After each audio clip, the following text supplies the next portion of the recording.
নমস্কার সম্মানীয় দর্শক বন্ধুগণ, পশ্চিমবঙ্গে এসআইআর শুরু হওয়ার আগেই নির্বাচন কমিশনের তরফ থেকে শুরু করে দেওয়া হয়েছে মিনি এসআইআর, অর্থাৎ বেশ কিছু গুরুত্বপূর্ণ কাজ ইতিমধ্যেই শুরু করেছে নির্বাচন কমিশন। সেই সংক্রান্ত গুরুত্বপূর্ণ আপডেট আপনাদের এই ভিডিওতে দেওয়া হবে। এর আগে অনুরোধ, চ্যানেলে নতুন হয়ে থাকলে ছোট্ট চ্যানেলটি সাবস্ক্রাইব করে নোটিফিকেশন অল করে রাখতে ভুলবেন না। আজকের একটি সংবাদপত্রে সে বিষয়ে গুরুত্বপূর্ণ আপডেট উঠে এসেছে। কি বলা হচ্ছে আপনারা দেখুন। বিহারের ধাঁচে এসআইআরের আগে মিনি এসআইআর বঙ্গে। বলা হচ্ছে এ রাজ্যে ভোটার তালিকায় বিশেষ নিবিড় সংশোধনের কাজ শুরু করার দিনক্ষণ এখনও চূড়ান্ত হয়নি, তবে তার আগেই গত এসআইআরের তালিকার সঙ্গে সর্বশেষ ভোটার তালিকা মিলিয়ে দেখার কাজ শুরুর নির্দেশ দিল জাতীয় নির্বাচন কমিশন।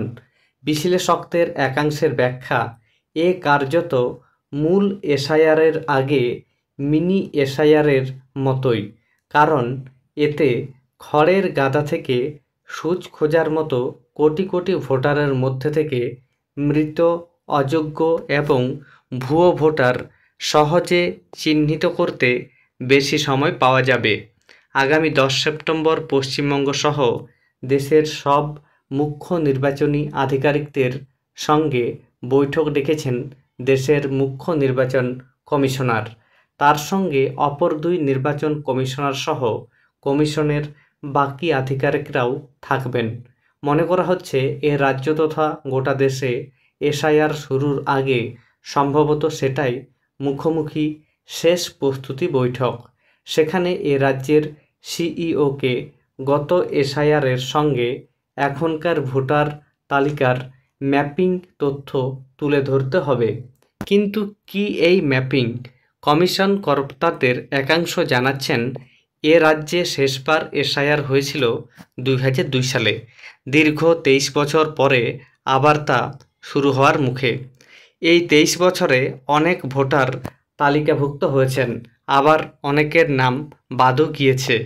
চলতি বছর সর্বশেষ যে সংশোধিত ভোটার তালিকা প্রকাশিত হয়েছিল তার সঙ্গে মিলিয়ে দেখা হবে 2002 সালে এসআইআরে প্রকাশিত ভোটার তালিকা। বিহার এসআইআরের আগেও একই কাজ হয়েছিল, তাতে অন্তত 70% ভোটারের ম্যাপিং ইতিবাচক ছিল। ফলে এসআইআরের চালুর সময় চিহ্নিত ওই 70% মানুষ কমিশনে যে আবেদনপত্র জমা দিয়েছিলেন তা নিয়ে আলাদা যাচাই বা প্রমাণ চাইতে হয়নি। সেই ভোটারদের নাম দ্রুত এসআইআরের মূল তালিকাভুক্ত হয়ে গিয়েছিল এমনিতেই। বাকি 30% ভোটারের আবেদনপত্র যাচাই হয়, দাখিল করতে হয় উপযুক্ত নথিও। সময় নিয়ে সেই সংখ্যক ভোটারের আবেদন খতিয়ে দেখে খসড়া তালিকা প্রকাশ করা হয়। একই পদ্ধতি হবে এ রাজ্যসহ গোটা দেশেই। তথ্য বলছে, এ রাজ্যে 2001 সালের জানুয়ারিতে সাধারণ যাচাইয়ের পরে প্রকাশিত ভোটার তালিকায় নাম ছিল প্রায় 4.82 কোটি মানুষের। তারপর হওয়া এসআইআরের তালিকা প্রকাশ পায় 2002 সালের জানুয়ারি-ফেব্রুয়ারিতে। আগের তালিকা থেকে প্রায় 24 লক্ষ নাম বাদ গিয়ে এসআইআরের তালিকায় ভোটার সংখ্যা হয় প্রায় 4.58 কোটি।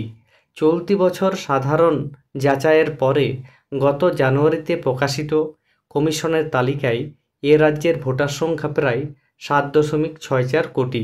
অর্থাৎ শেষ এসআইআরের পরে গত 23 বছরে প্রায় 3 কোটি ভোটার তালিকাভুক্ত হয়েছেন। বিশেষজ্ঞদের মতে এই সূত্রে কম বেশি 60% ভোটারই কমিশন প্রস্তাবিত দুই তালিকার ম্যাপিংয়ে চিহ্নিত হয়ে যাবেন। ফলে তাদের নতুন তালিকাভুক্ত করতে বেশি সময় খরচ হবে না নির্বাচন কমিশনের।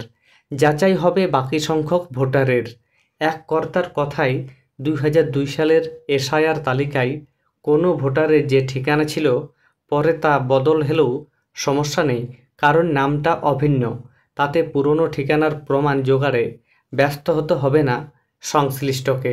আবার 2002 সালের তালিকায় নাম থাকা যে ভোটারদের পরে মৃত্যু হয়েছে অথচ এখনও নাম থেকে গিয়েছে, এখনকার ভোটার তালিকায় তাদেরও চিহ্নিত করা যাবে সহজে, কারণ এসআইআরে দেওয়া আবেদনপত্র ভোটারকেই ভর্তি করতে হবে। মৃত ভোটারের পক্ষে তা করা সম্ভব নয়। এখন সারা বছর ভোটার তালিকায় নাম তোলা বা সংশোধন সম্ভব। ঘটনাচক্রে গত 1 মার্চ থেকে 31 মে পর্যন্ত যে সংখ্যায় রাজ্যে ভোটার আবেদন ছিল, 1 জুন থেকে 7 আগস্ট পর্যন্ত তাই বেড়েছে বিপুল হারে। তীব্র বৃদ্ধি পেয়েছে সীমান্তবর্তী জেলাগুলোতেও। আবার জনসংখ্যা বৃদ্ধির সঙ্গে ভোটার বৃদ্ধির হার তুলনা সংক্রান্ত কমিশনের অভ্যন্তরীণ সমীক্ষায় ধরা পড়েছে, জনসংখ্যা বৃদ্ধির নিরিখে গত 13 বছরে ভোটার বৃদ্ধির হার পৌঁছেছে প্রায় 164%। এসবের পুরোটাই অসাধু বলে ধরে নেওয়া ঠিক না হলেও উভয় বৃদ্ধির হারকে স্বাভাবিক বলেও মনে করছেন না বিশ্লেষকদের অনেকেই।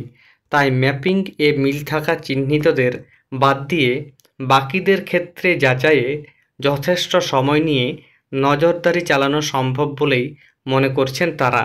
তাহলে বুঝতেই পারছেন, পশ্চিমবঙ্গে এখনও পর্যন্ত এসআইআর ঘোষণা করা হয়নি, তবে নির্বাচন কমিশনের তরফ থেকে কাজ শুরু করে দেওয়া হয়েছে।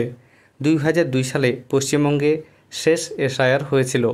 2002 সালের ভোটার তালিকাকে বেশ ধরেই এবার এসআইআর হবে। এই মুহূর্তে 2002 সালের ভোটার তালিকার সঙ্গে বর্তমান সময়ের ভোটার তালিকাকে মিলিয়ে দেখা হচ্ছে। উভয় তালিকায় যাদের নাম রয়েছে তাদের কোনো ডকুমেন্ট লাগবে না। এক কথায় 2002 সালের ভোটার তালিকায় যাদের নাম নেই, শুধুমাত্র তাদেরই নথি ভালোভাবে খতিয়ে দেখতে চাই নির্বাচন কমিশন।